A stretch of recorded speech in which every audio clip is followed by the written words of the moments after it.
Update muna nga tayo sa mundo ng basketball sa Gilas, Pilipinas. Another Gilas prospect na naman ang ating pag-uusapan at projected 7-footer sa hinaharap. Samantalang si Coach L.A. Tenorio ay may matinding hamon sa FIBA Asia Cup. Kailangan kasing mag-top 4 ng Gilas, Pilipinas at eto nga si Ethan Tanchi. Masyadong kinu-question at deserve ba niyang makapasok sa lineup ng Gilas, Pilipinas? Ngunit bago yan, pakipindot naman ang like, subscribe at ang notification bell para updated ka sa susunod kong i-upload. Well, panibagong hamon na naman kay Coach L.A. Tenorio ang kanyang kahaharapin sa FIBA Asia Cup Under-16 sa August. Alam na nating lahat na nasubukan na ang kanyang lineup sa Siaba at nag-champion nga ang Gilas, Pilipinas, ngunit hindi pa natatapos ang hamon kay Coach L.A. Tenorio. Kumbaga, pampagana pa lang ang Siaba dahil mas mabibigat na hamon ang kahaharapin ng Batang Gilas, Pilipinas sa FIBA Asia Cup Under-16 at ay na rin ngayon sa report ni Sir Quinito Henson.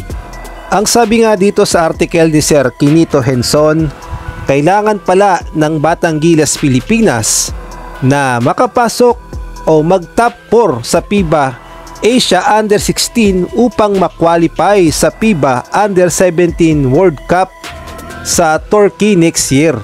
At ang makakalaban nga ng Gilas, Pilipinas sa Asia ay ang Australia, New Zealand at China. Yan nga yung mga makakalaban nila sa FIBA Asia Cup Under-16 at napakahirap talaga na hamon yan na maging top 4 ang Pilipinas tapos ito pa ang mga makakaharap. Alam naman natin yung mga laki at tangkad na mga batang New Zealand, Australian at gayon na rin ng Chinese, hindi nga pangkaraniwan at talagang mamang-mama na. Kaya naman matinding hamon talaga kay Coach L.A. Tenorio kung kakayanin niya bang makapasok ang Batang Gilas, Pilipinas Under-16 sa top 4 sa FIBA Asia Cup Under-16. Samantalang kinu-question naman itong si Ethan Tanchi at maraming ang nagsasabing mga haters na palakasan system lang daw ang nangyari kaya nakapasok itong si Ethan Tanchi dahil ang tatay niya nga na si Paul Tanchi at si L.A. Tenorio ay teammates sa UAAP sa Ateneo.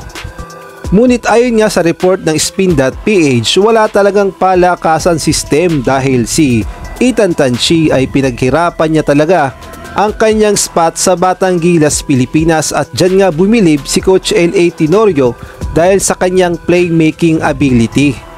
Ang sabi pa nga dito, si Ethan Tanchi ay playing like a coach. So ganyan nga kagaling itong si Ethan Tanchi kaya naman napukaw ang atensyon ni Coach L.A. Tenorio at niline up siya sa Batang Gilas. At sa mga naging laro naman niya sa Gilas ay nag-a-average siya ng 3.8 assists, 5.5 points, 2.5 boards sa loob ngayon ng 6 na laro at talaga namang nakakamangha ang ipinakitang stats ni Ethan Tanchi. At kung ating ang titignan ng kanyang laro sa Gilas ay talaga namang deserve niya na makapasok sa lineup ng Batang Gilas, Pilipinas dahil napakaganda nga ng kanyang court vision, hindi takot pumasok sa loob, slasher at napakaganda ng kanyang mga desisyon o playmaking. Kaya naman deserve talaga ni Ethan Tanchi na makapasok sa lineup ng Batang Gilas. Samantalang sa ibang balita naman, hindi naman lingid sa ating kaalaman na itong si AJ Edu ay may mga kapatid na lalaki. Nahahalin tulad pa nga sila sa Antetokounmpo brothers ng Greek. At ang kanyang nakakabatang kapatid ay itong si Femi Edu na naglalaro sa Ateneo na may height na 6'4". Ngunit eto na naman ang kanyang bunsong kapatid na next generation ng Gilas, Pilipinas. At panigurado 100% ay local player ito para sa Gilas, Pilipinas. At sa ngayon nga ay may edad itong 16 anyos at may height na 6'3" at marami nga nagsasabi na tatangkad pa ito at posibleng mag 7-footer pa o projected siyang 7-footer. Pagdating naman sa performance at paglalaro ng basketball ay mukhang mas magaling pa siya sa kanyang mga kuya na si AJ Edu at Femi Edu. Kaya naman panuuri natin ang galawan ni Ben Edu at kayo nang bahalang humusga kung mas magaling ba siya sa kanyang mga kuya.